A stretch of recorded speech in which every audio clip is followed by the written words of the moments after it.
எப்படி சொல்ல முடியும்? சொல்லாத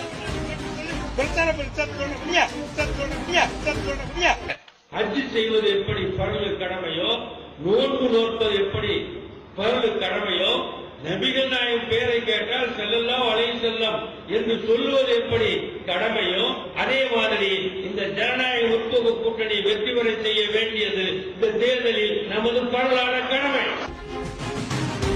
திமுக கூட்டணிக்கு ஓட்டு போடுவது 6வது கடமை என்று நான் சொன்னதும் இல்லை.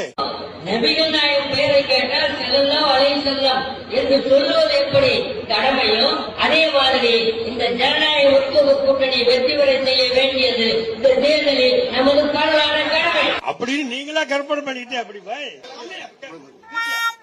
சொல்லாத நீயே கேட்ட எப்படி சொல்ல முடியும்? சொல்லாத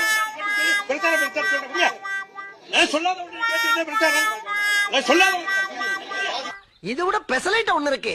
இந்த இஸ்லாமிய சமுதாயத்தை இன்று வரைக்கும் கையில் வச்சு தூக்கி பாதுகாத்துக் கொண்டிருக்கின்ற எங்களுடைய மாண்புமிகு முதலமைச்சர் தளபதி மு க ஸ்டாலின் அவர்களும் சரி, எங்களுடைய சின்னவர்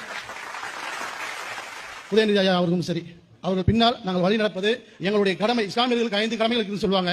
6வது ஒரு கடமை என்னன்னா, வருகின்ற நாடாளுமன்ற தேர்தலில் இஸ்லாமியர்கள் அனைவரும் ஒருத்தன் விடாம எல்லாரும் போய் திமுக ஓட்டு போடுறதுதான் நம்ம இஸ்லாமியர்களுடைய கடமை. என்ன